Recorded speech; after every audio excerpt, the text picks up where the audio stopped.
welcome to another episode of the Sound Sister Podcast. I'm your host, Drea Doll, your host with the most. I'm here with my lovely ladies. Say hello, ladies.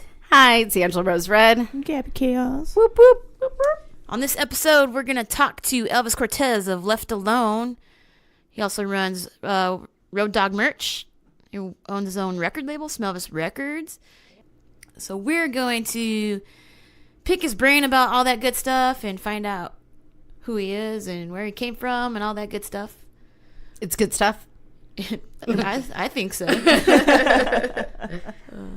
So let's do around the room. Angela, what's going on with you? Well, so this weekend I've been continuing my archives of photos, digging through other things, trying to find different concert photos so we can feature on our site for different throwback posts. So be on the lookout for that. Some of these photos are dating back to like 2011, some crazy shit. So be sure to like look so you could see maybe a younger version of yourself is in there. You never fucking know. But yeah, I've been busy doing that. That was a trip. Many folders and memory cards. I'm still going through stuff. So, and then on top of that, I also went to see Sweeney Todd at the Herberger Theater. My husband, Rico, and I got tickets, scored it from one of my besties, Joanna. She's one of the lighting operators. It was killer, man. I don't know. Have you guys seen the movie, seen the play, anything? Or am I the only theater geek? Yeah. I didn't know there was a play. It was, yeah, it's based on a play, so it was phenomenal. Since then, I've gone back and looked at other performances and versions. Even Angela Lansbury, she was known to do Mrs. Lovitz. I guess she was one of the more memorable Mrs. Lovitz. But Mrs. I guess Potts. Yeah, it was crazy seeing her talking about like meat pies and being a bit morbid. I'm not familiar with it. Is it a musical? Yes. Okay. So it is a musical. So if you watch the movie Sweeney Todd, the musical is almost identical, but only better. And it was really amazing because they did keep in there some aesthetically choices to Tim Burton, which, as I've talked about many times, I'm a huge fan of. But the singing and acting was phenomenal. And I know, big surprise, guys, but I was in theater for a lot of years. I majored surprise in theater. Of course you were. The girl with the metal lunchbox purse. Yes, the goth you know purse. it. Fuck yeah. Which, by the way, Corey, thank you so much for commenting and loving my lunchbox purse. Lunchbox purses unite. Freaking A. But anyway, no, it was phenomenal. I don't. Are you guys fans of any musical or fans of theater at all? Rico loved it. He loved it too. I like that one movie. Which one you're talking about? Sweeney Todd. Yeah. Well, I mean, even if you're not a theater geek or... I haven't experienced it. Right, so right. I couldn't tell you if I do or not. I think that there's a play for everyone. Just like I think there's a comic book for everyone. There's probably a punk album for everyone. You got to find the right flavor, I always wanted to see the American Idiot. Yes. Green Day. Yeah, me too. I was so close to seeing it one time, and then I just didn't do it. mean, there's just something about the combination between live symphony music and these amazing, phenomenal singers, in addition to acting, the makeup, the lighting, setting. There's so much that goes into it that it's just artistry at its finest. So Arizona Broadway Theater did an amazing job. Cassandra Clafake, I think I'm saying her name correctly. She did Mrs. Lovitz. Blew my Lovett mind. Let me tell you, this chick, I got a selfie with her. I was kind of like geeking out a little bit inside, And Tony Edgerton, I think that's how you pronounce his name. He did Sweeney Todd, and he did a great performance as well. I don't know why I'm worried about the pronunciation. These people aren't going to fucking listen to this, but I loved it. It's good to be punctual. I want to represent. Exactly. Yeah. Because one of the things we abide by, right, is supporting all kinds of art forms, right? And this is one of them. So that's cool. I had a great time, yeah. But what about you guys? I think the last musical I saw was here by a local production in town, and they fucking did Heathers, dude, and it was amazing. I wanted to see that. Back me up, Heather. It was so good. That's awesome. If they do it again, I highly recommend checking it out. Well, fuck me gently with a chainsaw. Yeah, dude. It was so good. So good. Heathers. Yeah. Freaking A. Awesome. Well, what have you guys been up to? I saw some interesting videos on the Insta stories about what you guys have been working on. What's musically. your damage, Heather? No, we got together and we started just finishing up a demo that we had. Okay. We're trying to write more. So we're kind of in the creative process. Yeah. Figuring that out. So we're at the musical stage or lyric stage or both stage? This weekend was both. We had the music and then we sat down and like figured out a chorus and a verse. I'm pretty stoked on it. I can't wait to get actual drums on it so it can like all come together. Nice. It's kind of different for us, I would say. Yeah. I'll say that it's way more political than anything we've ever sung about before. Yeah. And Nice. now's the Not time. about pizza. Now's need the that. time, We dude. need that. There's We so need much that. fucking shit going on right now with the Trump administration and Border Patrol, and it's just you can't not say anything at this point. Mm-hmm. Yeah. And agreed. what's going on right now is going to be a huge influence on punk rock, in my opinion. What is that famous quote that Henry Rollins said on a podcast? This is not time to dismay. This is punk rock time. This is what Joe Strummer trained you for. Oh, yeah. I probably misquote it, but you guys all know what we're talking about because you've seen the meme. But still, it's true. The Rollins speaks the truth, for sure. I fucking love Henry Rollins. I He's one of my know. favorite podcasters. I can listen to him Yeah. talk forever. Right. He could fucking read the dictionary, and I'd be like, oh my god. So he could like Andy Kaufman that shit. He could, you know how Andy Kaufman just went off and recited a book at a college, I don't know, thing. Yeah, I don't know. I'm going off on someplace weird. So, anyways, we'll keep on rolling. Well, that's cool. I don't want to brag, but I did some gang vocals on a few of your records. So no. Oh, no, So yeah. if you're ready, We'll I'm have you ready. come back in, dude. That would be- Yeah. if- We're just for laying show. demos. Even if you mute me, just let me feel cool. Because you know I live for that shit. You're muted half the time on this podcast. It's all starting to make sense now. Yeah, for sure. We'll have you back in, of course. That'd be so much fun. It's just really cool to watch you guys create and work. Mm-hmm. So I saw just you two. Are you two mainly a part of the writing process usually? Or is it just you guys are going with the flow this time? That's how it's working out? Or I think this is how it's working out right now. tell me more. Tell me more. Like, does he have a car? No, yeah, it's just us, it's how it worked out this time. Like, hey, let's get together and really get the ball rolling on this. I work better if we're all together and we can all throw our input onto whatever is on the table at the moment. Kind of like Limit Club said, Nick works better if everybody has a say in whatever they're doing. And that's kind of how I am too. But this weekend we were just like, hey, dude, we want to get together and fucking do this. It's time. Yeah, let's do it. Sometimes the the mood pinks. just strikes, right? Yeah. You got to let it flow. Right on. So are you writing any lyrics, Gabby? Because I noticed your additions to the Pinks are different than some of their normal formula of the past. I enjoy it. I love all angles of the Pinks, but I know you add this pop punk flair to it. I add the woes. You do add And the the woe. woe I love me structure. some woes, man. I love a good woe. I do. That's my specialty. But no, just on this particular song, we kind of just collabed. Collabed. I'm feeling it. We Cool. figured it out together. Felt great. Nice. Yeah. What else That's you cool. got going on, guys? I went to the 9 Inch Nails concert. That's right. Yeah. That's right. Trent Reznor, dude. It was awesome. I'm so glad I went. I was going to sell them. I saw that. I'm like, Yeah. why would you sell those tickets? I was trying to make a few extra dollars. I'm going I feel to that. California next month for the Surf City Blitz. Okay. And I was like, I'll try to unload them. And then I was like, well, if I don't sell them, then I'll go. And then I went to the Eagles and I was like, fuck that. I'm going to see 9 Inch Nails. Like, I want to see production and lighting. And they had a really good light show. And they were amazing.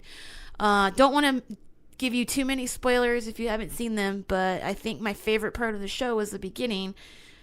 All the lights were off. They filled the room with fog, the fake fog machine or whatever, so smoke is everywhere. Up there on stage, you can't really see anything. And what they did was they flashed this light so fucking bright that was like, you know, when you get hit with a light, your eyes are like trying to adjust. So they did that like on this beat, like boom, boom, boom. And then they fucking came out and they were all on stage and then they started fucking playing. And I was like, oh shit, they're on the stage. Like, I did not expect that. And it was so fucking cool. Like, hands down, the coolest fucking thing I've seen in a while. So, You sound so excited right now. yeah, you have to go like YouTube it. If you're listening, go YouTube it. Maybe you'll see it. It was really rad. Maybe we can include a video in the comments or something so people can see. How many lunchbox purses did you see? Tons. See? I don't know. I wasn't looking. Fucking It was Drea. a mixed crowd, honestly. Yeah. It was mixed. Well, all of us have put away our lunchbox. right. We're all older now. Hung up our lunchboxes. Yeah. Some of us still hoard them. Yeah. You know, what are you going to do? No, it was good. Trent Reznor sounded amazing. His vocals were on point. His band was really good. So, yeah. 10 out of 10 stars or whatever. What was your favorite? 10 out of 10. Definitely would recommend. moment? A++++. What was your favorite song moment? Hearing Closer live. Fuck, dude. That song drips sweat or sex live. I think she meant both. I meant both. Did you get a little closer afterwards? I did. I was like, oh, fuck. We can't waste this. We gotta use this shit. Yeah. No, that song, Good. it was Yes, amazing. That song is meant to make you want to fuck. So Oh. good job. Yeah, it was perfect. Oh man. Nice. Wow, you had just a well-rounded, weekend. No, it was good, It was good. Earlier that day, I was at work and someone fucking put Trump toilet paper in the bathroom, which I was like, this is the best thing that's ever happened at work. Yes. Oh, did they ever find out who it was? No. No one said anything. I think it was in there for like an hour, and I think somebody came and took it away. But literally, everybody was like going to the Restroom. women's restroom to like take some or like take a picture of it. That's awesome in the women's restroom. Did you use too. it? I thought about it, but it was a picture of Trump doing like duck lips, and I was like, I really don't want that on my shit right now. So He can't even touch my shit. you can't touch this. Can't grab this. So no, You fucking win the podcast. That's rad. No, I love things like that because people think, oh, it's funny, it's this, that, I'm gonna Instagram it, which it all is, right? But it's public art right there. Yeah. That's a fucking statement and a half. I love the peeing on Trump things that are in the Palo Verde urinal. Oh yeah, pee on Those me. are the best. Yeah. The pee on me are great. But the toilet paper, that's ingenious. Yeah. That took some planning. And they're like, and you have a corporate job. You have a corporate job Yeah. that you go to. So someone's like, I'm gonna do this. I'm gonna do this right in my corporate office. I'm gonna make a fucking statement. Yeah, That's awesome. Drew, I want to know was who it you? is so I can send them a VIP shout out and be like, great teamwork. Like, fuck yeah. Some recognition. Yeah. No, it was That's not me, and awesome. I was worried they were going to come to me and be like, Oh, did you really? do this? We know you like punk. I'm like, fuck. You're like, I was no, sweating. but I fucking wish I did. No. But point me to that bitch so I can give him a high five. 'Cause that's amazing. Top Gun style. That's Yeah. right. Yeah, that was my day, Friday. Fucking A. Gabby, what you got going on, girl? Not much. Spent it Sunday with Drea and all weekend recording, so it's not as exciting as Trump toilet paper or just chilled. Just chilled. I don't know. Creating music, creating art is pretty exciting to me. So, wowing is very exciting. All right, you guys, let's get into the punk rock news segment here on the Sound Sister podcast. Up first, we've got Anti-Flag releasing a video for what it's worth. It's a Buffalo Springfield cover. It's going to be on their new album. Holy shit Yes. is what, if there was a band that was going to do this cover, it would be Anti-Flag. Yeah. Perfect band to do it. The video, just the message in it about the gun violence and how many people are dying. It's crazy to me that a song written in the 60s can be just as relevant today because we're still dealing with the bullshit. And nothing's really changed if you think about it. Has it gotten worse? Has well- it gotten better? Well, I feel that the original song was more about the war that was going on externally, and now it's more about the war that's going on internally Yeah. Absolutely. within the school system. And I loved the coverage. I loved the coverage that they put in there, all the different footage and everything. Oh, yeah. One of the things that I loved most about it is it specifically focused on the March for Our Lives, which was an activist march that's been touring around, or was touring around to different states. And I actually went myself to that, and with my punk forefront sister, April, and she took her daughter, and we went to document it and photograph it for our next zine. And also just to be there for, more gun control, for the rights, also being there to stand for all these unnecessary shootings that are going on in schools. Mm-hmm. And what was so touching about it is it was organized by survivors from the Florida shooting. So they're youngsters that are taking this into their own hands and trying to promote peace and thought and really get their voice out there through activism in a safe space. And it was so amazing. And it was on a different level being there with April and her daughter, who now it's a thing now. Mm-hmm. Drills are a thing now in schools. We never had that. We were never really, we did, in high school, maybe towards the end of it, but now drills, it's not the same. What year did you graduate? I graduated in 99. That's right. Columbine was in... It was around 99, that time. maybe? It was, but it was kind of more isolated. It feels like there's not a month or two that goes by where you do not hear any sort of shooting or drills or lockdowns. Anywhere. Anywhere. College, high school. College, too. Church. Fucking church. Yes. Yeah. And it's getting really, really out of control. I'm not saying that I'm against guns, period, but there definitely needs to be stricter laws, in my opinion. Yeah. I would love to hear what our listeners think. Definitely comment below the episode and give us your standpoint on this. But what do you think about the overall message, though, Drea, and your stance on it? With the whole cover of the song? Yeah, and also the gun violence and just the laws and what they're basically trying to put out there.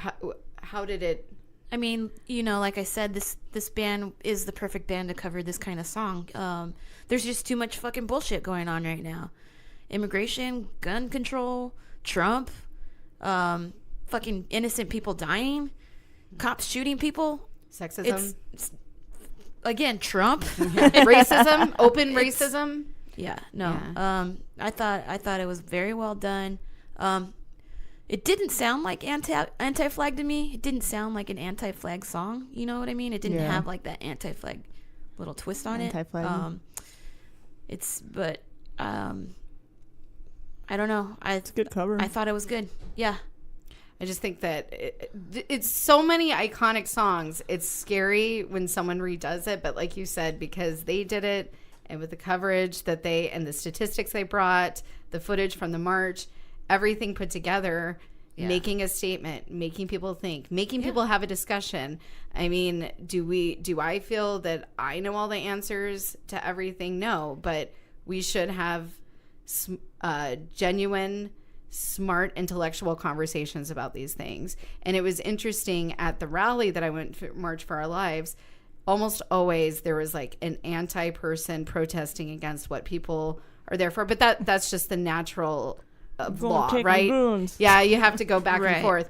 But what was crazy about it is that sometimes that there would be on the side that's more towards more gun laws, they were more open to listening to the other side, where that's not always the case sometimes. Mm-hmm. So I just think that there needs to be open dialogue.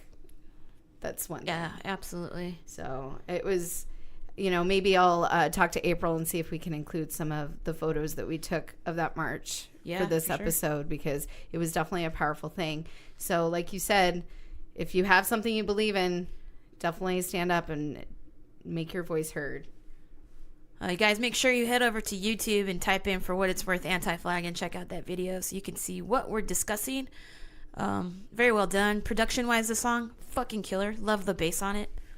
It's going to be on the new record called American Reckoning, out on 9/28 on Spine Farm Records. Next we have Joan Jett's new single called Fresh Start. It's going to be on the soundtrack for her upcoming documentary called Bad Reputation. I fucking love it. It's Joan Jett, man. It sounds like Joan Jett. It's my new favorite song. I couldn't stop listening to it. Yeah. It's catchy. Dun, dun. Yeah. The chorus, the hook, everything's catchy. Yeah. And I'm just curious, you know, what are you... I know I have an idea what I think the song is about and why she wrote it. I want to hear what you guys think about it. I feel it's just a old schooler being like, hey, fucking do this before it's too late. Get your shit, kind of like what we're doing right now. Like, exactly. Hey, we're gonna fucking do a podcast before, you know, time runs out. Yeah, I don't know. That's kind of like the message I got. That's definitely the message I got too. What did you think, Gabby, of the single? Yeah, that too, or just her coming out again. I don't know when was the last time she recorded anything. You know, fresh start, but remember. Some of the feel to it reminds me of Runaways, because it's definitely even though Joan Jett was the Runaways, but there is a different feel than other Joan Jett, although it still has that little hints to it too. But I think it's catchy. It's definitely got its punk rock anthem feel to it. Yeah, which, you know, I'm a sucker for anthems. Yeah. So just had that classic Joan Jett guitar sound on it. Yeah. Everything about it you hear. If you didn't, you know, if I just played it for you and you were like, oh fuck, this is Joan Jett, like, you hear that kind of song, you can recognize that it's her without me telling you it's her. So yeah, right. And I think she still grew a little bit too. She stepped outside of her comfort zone. It was her formula, but she changed it up and she grew, and that's amazing. I know, listening to it, I listened to it to definitely do research, because it was something that I knew we would talk about today. But then I started listening to it for my own self. Yeah. And I'm like, dude, this is my new Lady Ball Drop song. You know, this is when I want to get some shit done. Yeah. I mean, the whole thing is just filled with great messages in it. So yeah, make sure on I think it's 9/26 at Film Bar, they're going to be premiering Bad Reputation. I'm going to try to get tickets to go, depending on the payday. So crossing my fingers there. Up next, we've got Madball dropping a new music video for Freight Train off of the For the Cause album. I'm a little late to this new Madball record, but I've been fucking putting it on at the gym, and seriously, dude, I'm getting so fucking swole to it. Like, it just, it's a good record to get amped up to, so I definitely recommend that. Definitely gets me going. For sure. Vinyl pick of the week is going to be L7's Hungry for Stink. Limited edition on red vinyl, 1700 repressed, from Real Gone Music. It's a 1994 reissue, and it comes with a reproduction of original lyric sheet. Damn. I will post a picture of it on Instagram. It is very pretty, so make sure you pick up a copy. On that note, let's go ahead and jump into, you guys want to play Anti-Flag? Yeah. Fuck it. All right. Let's jump into Anti-Flag for what it's worth right here on the Sound Sister Podcast.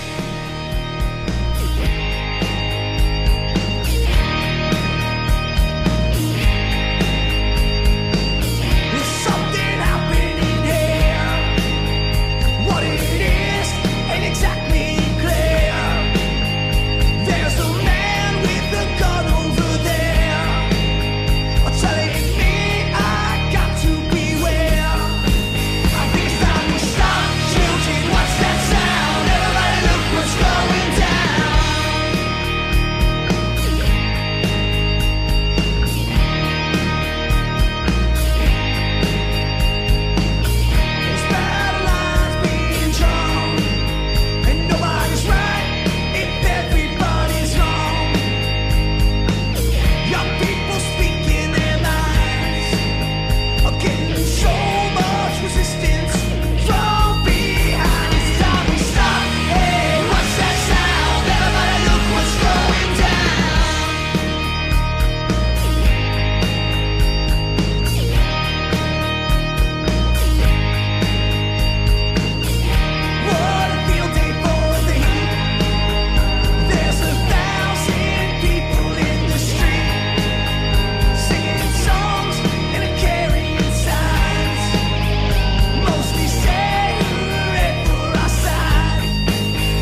you're listening to the Sound Sister podcast. I'm your host with the most, Drea Doll. And on the line, we've got Elvis Cortez from Left Alone. Woo! Yeah! Ow! That sounds exciting. That sounds exciting. Hey, man, what's up? We're excited to be talking to you. I'm excited, too. Thanks for inviting me. So where are we calling from? Or to, I should say. I live on a mountain in Crestline. It's like about an hour and 20 minutes east of LA. It's kind of by Big Bear. It's in the middle of nowhere. I moved from Wilmington, which is my hometown, which is like 30 minutes south of LA. Awesome. I moved here 4 years ago. Yeah. Very cool. Oh, my name is Angela Rose Red. I haven't met you officially, but I'm a fan and a burrito lover. I have a question for you. And a what? A burrito lover. I love burritos. Oh, okay. Nice. No, it's an ongoing joke. Every single episode we happen to mention burritos, so I thought I would get it over with. So, but what burrito defines you? Do you like burritos? Are you a fan? I used to be vegetarian, but now I changed. So I don't know. Just like I guess it would be a burrito with nothing in it, but just carne asada with like red salsa. That's it. You don't need anything else, really. That's an excellent answer. Super lame. I would consider myself super easy when it comes down to food, but some people say I'm picky. It's just that I don't eat certain things because I don't like the way they taste. That's it. Right. I like it. You're not picky. You like what you like. You have standards. Yeah. I respect that. Very good. But on a serious note, for our listeners, can you just briefly describe what different projects you're on? You have a lot of different things going on, which is super exciting. But what do you have right now that you're currently involved in? Right now, I'm doing a lot of acoustic stuff because I released an EP earlier this year. I've been playing a lot of shows, but I've always kind of done that on the side. These are songs that don't fit the Left Alone world. And then I got Left Alone, and then whenever the Transplants play and do stuff, I do that. And then did the Tim Timebombing thing, so whenever that happens, I play guitar in that. And actually, we just kind of started a new band today. I can't really talk about it, but it's like a completely different band that I was asked to join today. So I got that going on. I got my label, Sisters-Elvis Records. I booked some shows. I got a merch company that I print for bands and stuff. It's called roaddogmerch.com. And what else do I do? I hang out with my fat bulldogs. And that's it. Oh, we're dog lovers in this room for sure. I just rescued a dog myself 2 years ago. So I mean, two months ago, not 2 years ago, but it feels like 2 years because I love him so. So how did you get your dogs? Cool. How did you get your dogs from pups, or did you rescue them? What's the story? One of Ruby, my bulldog, had died, and I was kind of bummed out. And then my buddy was like, "Hey, you can have my dog," and I was like, "You can't really do that. You can't just take somebody's dog, you know." But after a while, I was like, "Give me that dog." So I took Hope. Yeah, I was like, "Fuck it, why not?" I mean, I want the dog. You don't want the dog. I'm gonna give the dog a good home. So I brought her home, and she laid on the couch for about 2 days. She didn't get up. I put a pillow and a blanket. She was just grateful because she was an outside dog. So she just kicked it and was just like the greatest. And she's still the nicest dog ever. That's Hope. Lily, I was at the vet, and this guy had a tub full of English bulldog puppies, and she popped up, and she was really big. So I thought it was a boy, and I was like, "How much is that boy?" And he was like, "Oh, it's a girl." So I got his number, and then I showed up to his pad and got her, and she's like the more I see her kind of like as what's that Hilton chick? What's her name? Paris Hilton, the rich lady. Yeah, I consider her like that because she's spoiled and she has an attitude. Like she always wants her stuff done her way, and she's always had everything. So I spoil my dog. Yeah, so you gotta check. So there's the contrast. You have like the one that's super grateful, and then the other one that's like, "Hey, I'm hungry. Hurry up, chop chop." Well, that's kind of how it is. Well, it's good to have that balance. I mean, going back to the one that you rescued, I say rescued because it was a good choice. I mean, anybody that's like, "Take my dog," you're like, "I'm just gonna take it," on the fact that you just want to give someone your dog. So that was good insight. Yeah. Yeah, it was kind of like a rescue, and she's happy here, so that's cool. Oh, that's awesome. So they must mean a lot to you to, I'm assuming Bulldog, merch is in reference to your dogs then? Safe to say, right? Yeah, the logo is also Lily. My buddy from South America drew her for me. But yeah, they keep me in check, and they keep me kind of balanced and centered, so that I have responsibility to always know that like I have to take care of him. You know what I mean? For sure. So that's always been the thing. Yeah. I know. I noticed that. I was like more in a routine. I was all over the place. And then when my husband and I got our dog, then he just brought this whole new meaning to our world, which is amazing. Which brings up an interesting point. When you go on tour, who takes care of your pups? It depends. Sometimes I'll have friends watch them, or family, but it's hard, like, because they're so particular, and they're, one of them's older. Hope is older. She's like 9, so she's kind of slow and stuff. So I have good friends that help me out.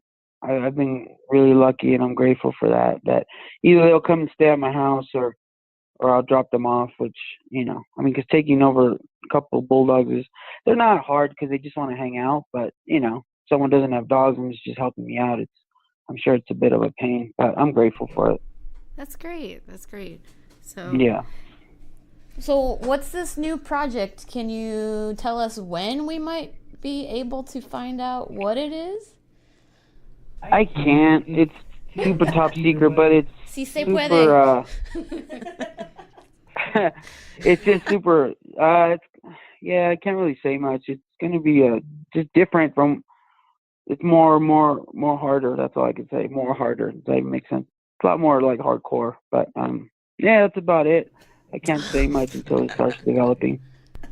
I think that's awesome that you just immerse yourself in all these different projects, because I know all three of us ladies do the same thing as well. And so many people are like, you need to pick one thing and not half-ass a lot of things, whole ass on one thing. And I'm saying I can whole ass on everything. And it sounds like you have the same mentality. You can do it all, right? Yeah, sometimes it gets a little crazy, but I'm just lucky to be a part of music and to wake up and go to sleep to it. So I'm always down, and I'm lucky that I've had these opportunities to play and write and release and do anything that I can that's involved with music. I used to dream about this kind of stuff, and now that I get to do it, it's just like feels good. So I'm going to ask the cliche question. Tell us how you catapulted into music. Let's hear a little synopsis on that. On how I got into music? Yeah, catapulted, jumped, raged, ran into music, or however you entered music. Well, I grew up with like that Mexican ranchero music because my dad was always down with that. All those like sad songs like about the girl and all that.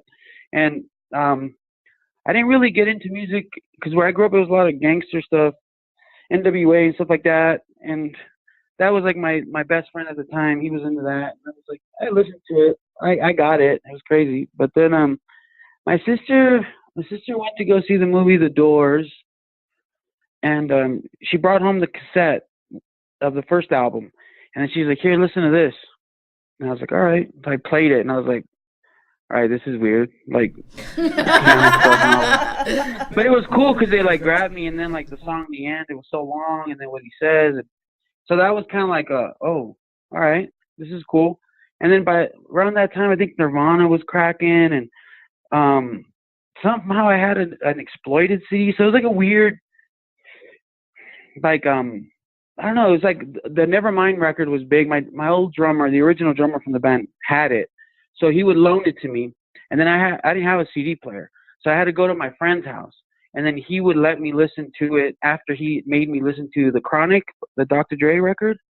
So I'd have to like wait till we listened to that whole thing, and then I'd play the Nirvana one, and then that would kind of like, I would listen to that, and that kind of got me into that. And it was just a lot of it was very slow. It was a very slow process because there was no internet. And back then, you would, someone would hand you a tape of something, and then I just figured I wanted to play guitar, and then that kind of that took a long time, but eventually I I got one. This drunk guy, the same guy who made me listen to the Dr. Dre record, his uncle got drunk one day. He was like, "Oh, I have a guitar in the car. You can grab it." And then I grabbed it, and he was like showing me, and he's like, "You can have it." I was like, "All right, cool." It was a nylon Yamaha acoustic, and I went home and I was so excited, but I didn't know how to play. So the next day he called me. He was like, "Hey, I want my guitar back," and I was like, "Nah, man, you gave it to me." So I just kept it, and I didn't know how to play at all, and I thought you had to change the strings every week. So I would change them, and then I didn't know how to. I didn't know you were supposed to tune. So I would just like leave them really loose because that felt the best. And until some guy came to my house and was like, "Hey, can I tune your guitar for you?" And I was like, "Yeah." And then after that, I kind of learned how to play because I would look at magazines that had the finger positions of people. So I kind of and figured it out. And after maybe about like a couple of weeks, I kind of had a little song going. But that's how I got into music. My sister, she was older than me, and she just kind of, "Here, check this out." And then that kind of just, and then after that stuff, I found like the real stuff, which was like the punk rock stuff, and that just kind of just took off for me. What would you say was the first punk band that you were like really into?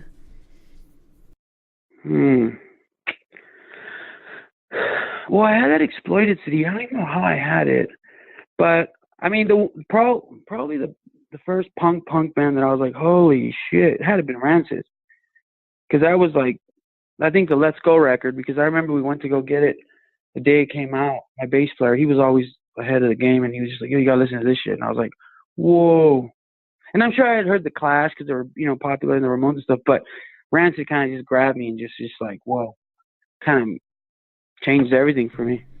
It's interesting that you said that about the Clash and the Ramones, because I feel the same way too, that looking at back now, I always like loved them, but you don't realize it's punk. But then that's that one punk rock record that somehow speaks to you out of just knowing that you like it, just sticks with you forever. So we've talked about Rancid many times. It influences all of us in different ways. So it's really cool that Gabby's wearing a damn Rancid shirt right now.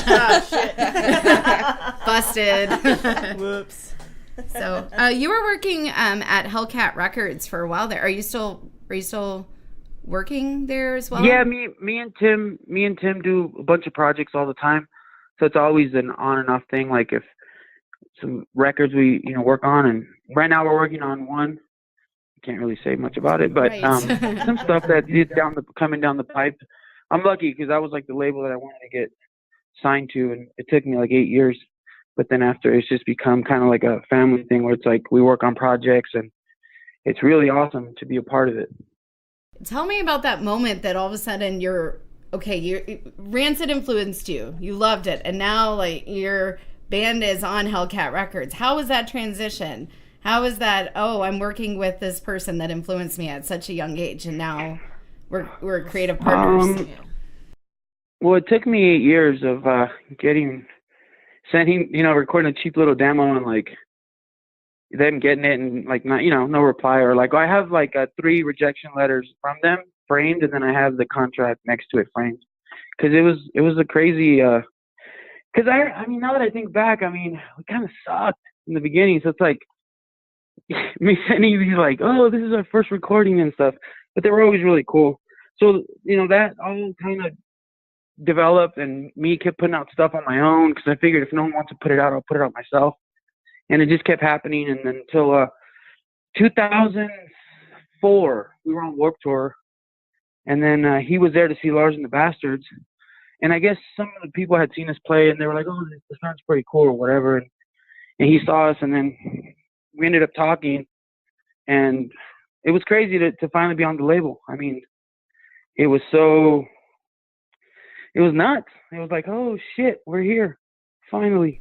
Do you still sometimes go like, oh, Tim Armstrong's calling me right now? Do you still kind of inside with them like, holy crap? Well, I don't say like, oh, it's Tim Armstrong calling me, but I mean, it's just like, well, we're band members and we're friends. We're friends first, you know what I mean? And like, so it's a big trip to me because, I come from Wilmington. It's like a small little town, and I'm just lucky that it kind of happened the way it did, and we're friends, and we work on a lot of projects. But yeah, sometimes it's a trip. It's like, oh shit, it happened. Yeah. Well, your You know? story is definitely inspirational, and I know a lot of listeners will definitely feel the same way. Yeah, yeah, because I've been inspired by other artists and the way they came up. So I'm just lucky to be here. That's it. Can you elaborate a little bit on the actual submitting part of to a label? Because I feel most bands today, they just kind of luck out because it's a digital world, YouTube, social media. What was the actual process? Was that sending press kits to Hellcat and then getting rejection letters? Can you talk a little bit about it? Yeah. Yeah, I'll tell you about it. The first thing I sent them, Shit. I sent them I'll our relive first this CD, shit. I sent a couple of Star Wars toys in there, like action figures from like the my 70s. You want to know God. why? That's You wanna know awesome. Why? So they would remember me. That's genius. I mean, oh And my one time I was hanging out with the head label guy at the time, and he was like, "Yeah, like I remember. Didn't you send us some action figures or something like that?" I was like, "Yeah." What action figures? Which Star Wars figures? I've got to know. I sent Chewbacca and Princess Leia. I Nice. believe. Those are great representations. I mean, come on. I mean, we're all Star Wars geeks in here, so good choice. Good choice. Yeah. Awesome. Well, what does your writing process look like? Is there a different writing process for when you do your acoustic work versus left alone, or walk us through that? It's usually I'm always playing the guitar around my house, and then like a melody will come out, and then a lyric, like a sentence will kind of come out, and then that will kind of define like where it's going, and then 5 minutes before I record the song, after the band gets a hold of it and does their add-on and stuff, because they really help a lot, I write the lyrics, and it's just 5 minutes before. Most of the time it's like that. Every once in a while a whole song will be written from the lyrics, but that's rare. It's just always from melody, and then we jam it out, and then it kind of morphs itself into a song, and then it's always where the first sentence starts, and it's always, you can just go about whatever. I never sit down and like, today I'm going to write about this. It just kind of morphs into it. You know what I mean? I don't get all poetic and sit on some candles. I don't do that. No incense, nothing like that. All right. Nothing. Well, your acoustic stuff definitely has some great feels to it. We really dig the new album, the newest acoustic album. Single, I should say. Sorry. And yeah, we really dig it. And it's interesting because even though it's acoustic, I can still sense a little bit of ska danceability to some of your acoustic stuff, if that makes any sense whatsoever. So it's interesting to see how you morph multiple genres, especially talking about your past and your influences. It sounds like you definitely drive from many different sources. Yeah, I've always liked punk rock is my favorite, ska also. But I've always kind of dipped into other things, like I like country, and like, a good song's a good song, whether it's a pop song or whatever. And I just always I try to write, what comes out, but it usually comes out a little different. I don't try to stick to one thing, because I would feel it'd be forced to just write straight punk songs or straight ska songs. Whatever happens. So I write them, and then I bring them into the band, and they're kind of like, yeah, that one's more for your solo stuff. Maybe because it's a little more like acoustic based, or I don't know, maybe it's like they don't like it, but it's cool. I'll just use it and release it on a solo thing, and it works out that way. Yeah, it's really great that you have those two different avenues, and it sounds like you're going to come out with something different, too, that we're really stoked to hear about. Details, when you can reveal, we'll be waiting for sure. Yeah, I'm excited. That's great. So what is your biggest guilty pleasure that's in your collection of music right now? Whether it's your iPod, vinyl, Gin cassette. Blossoms. What is it? Gin Blossoms. Nice. I love Arizona rock and roll, man. That's so cool. Tempe, right? Yeah. Tempe, yeah. Just lyrically, they're really good, and musically, they're dope. They kind of mix that like country kind of thing with like, I don't know, it's like super poppy, but they're a great band. I've seen them a bunch of times. Yeah. Arizona represent. We I think it was a few episodes we promoted the Wrong Choices single, and a great question came up about, you know, the inspiration for your lyrics. And one of us in here, I won't name names or anything like that, but we were like, we want to know who broke his heart. Like, Every single girl. Oh. it's because you haven't met the right one. No. I'm no prize. But well, you know, things happen, and it's funny because that inspires most of the stuff, and it's like, I don't know, it's just what comes out. I don't force it. It's just sometimes they write themselves, unfortunately. But yeah, it's always about a girl. Well, most of the time it's about a girl. Not a specific one. There's several, but I mean, a lot of songs. Well, it's funny that you say that because I've talked to so many different musicians that say the same thing. So when you're happy, is there a part of you that doesn't like it because you're like, damn it, I'm not coming up with shit for material on music? Or is it, or just finds its way somehow? I don't know. Sometimes, I mean, well, if I'm happy, I'm probably spending a lot. I'm probably spending a lot of time with the girl and not a lot of time with the guitar, so nothing really comes out. But then something happens, I'm like, great, I have some inspiration.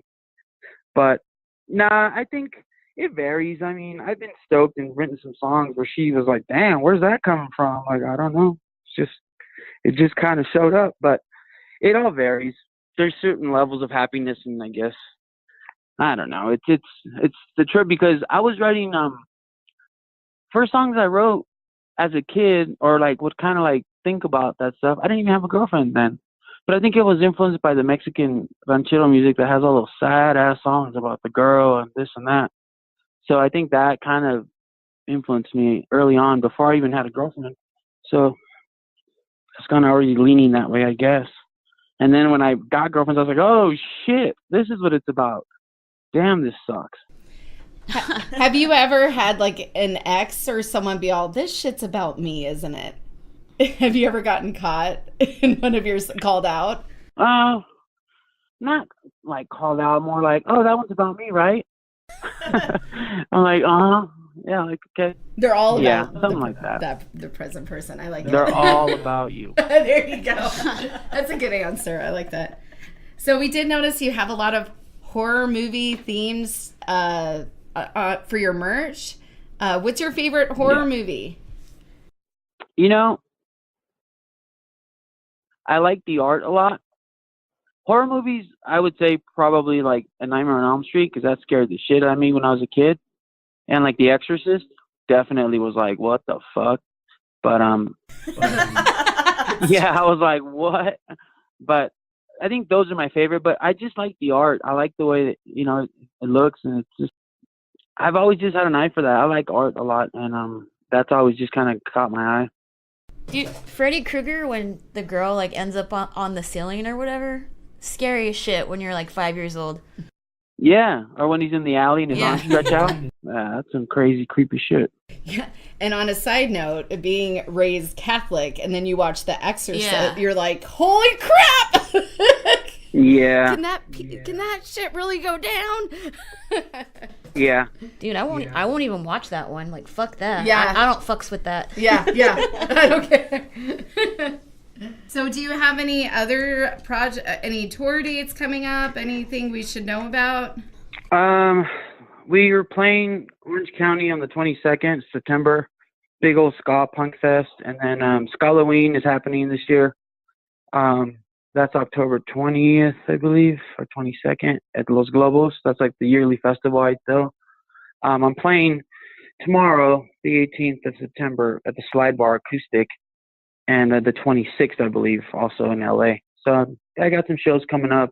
Trying to do more acoustic stuff just because it's fun, and I get to work out songs that I write at my house. I just show up and play them and just kind of feel them out before I record them. Going back to your comment about loving art, yeah. Do you have any famous artists? Anyone up and coming we should know about or check out? I like art. To me, it's like, if I like it, I like it. I don't have a specific like artist. There's this girl that Kay Goodbear. She does all my stuff. Well, she's done some stuff for me. It's her name is Kay Goodbear. She's awesome. She's out of like Chicago. I met her in Arizona on tour, and she painted this awesome like Elvis Costello for me, which is huge, hanging in my house. And she also did like a Darth Vader with the Left Alone sticker on the side of his helmet.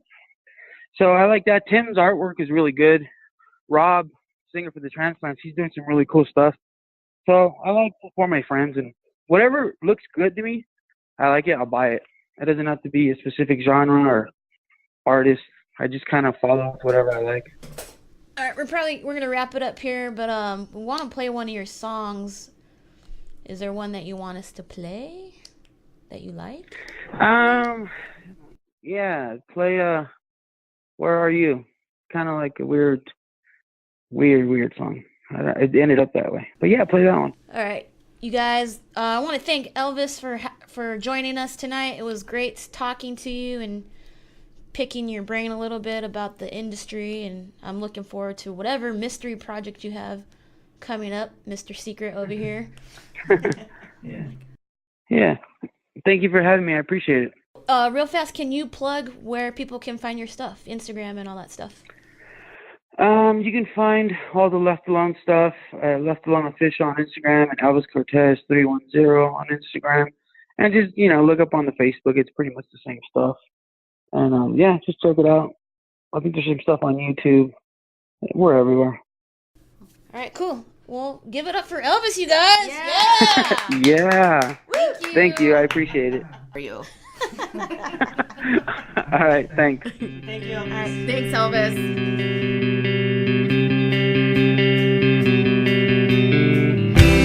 Not much I could do here without you. Standing alone in the rain. Bad memories come and extract me to back when things were plain. And it's a long drive home. I've gotta have a tank of gas. I was hoping we could meet tonight, if it's just for the last time. But all hope is lost.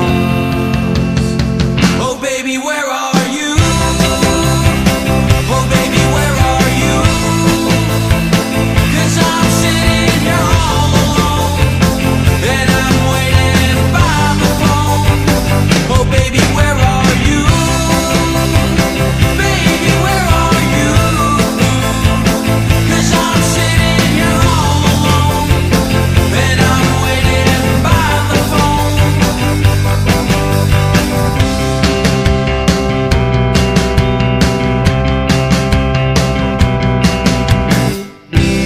Left with empty pockets and a planet of regret, and photographs remind me of things we did. And it's a long drive home. I've gotta have a tank of gas. And I was hoping we could meet at your old place, if it's just for the last time. But all hope is lost. Oh baby, where are you? Oh baby, where are you? 'Cause I'm sitting here all alone, and I'm waiting by the phone. Oh baby, where are you? Baby, where are you?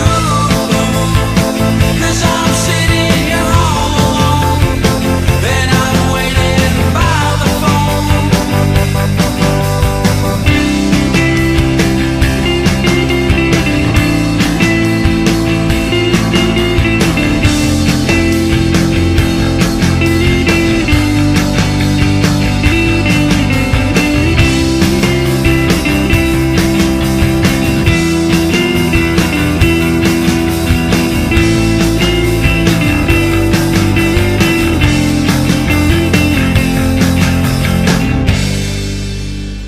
But my hope is lost.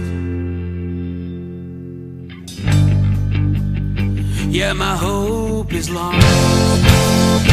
Oh baby, where are you? Oh baby, where are you? 'Cause I'm sitting here all alone,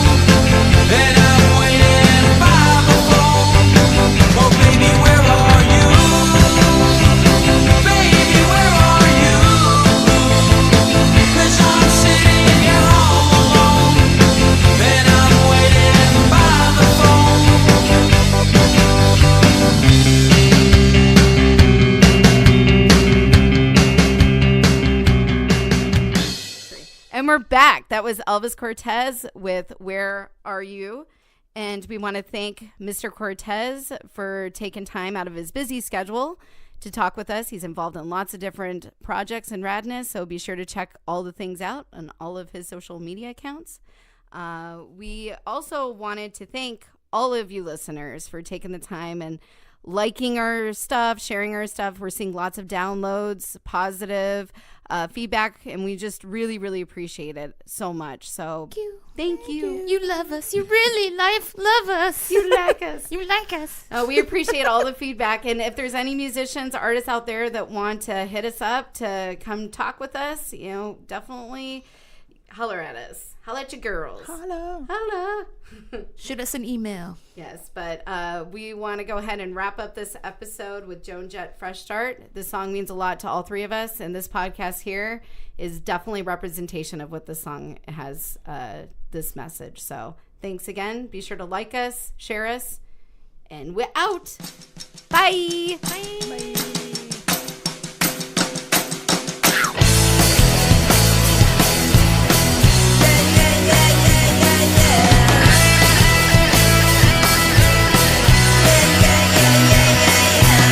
Sometimes I feel like I've been here before. It's like the past knocking on my door. Sometimes I feel like I'm standing still, or better yet, I'm running up a hill. Hey!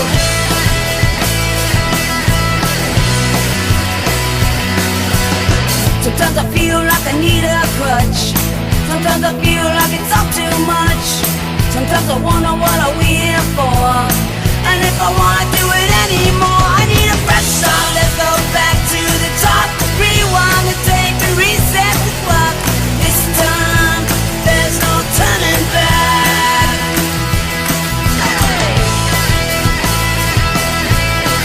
Hey.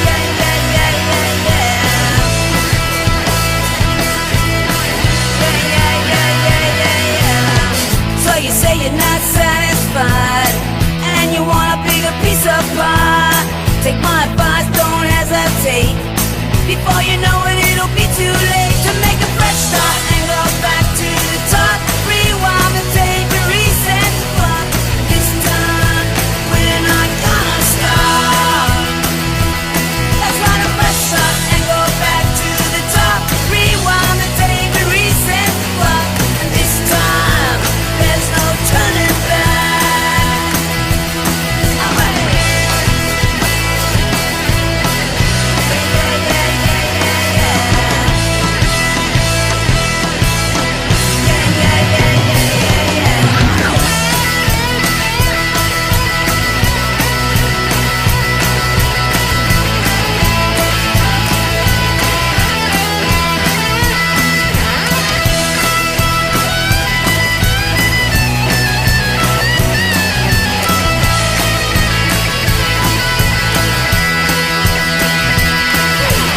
Sometimes I feel like I've been here before. It's like the past knocking on my door. Sometimes I feel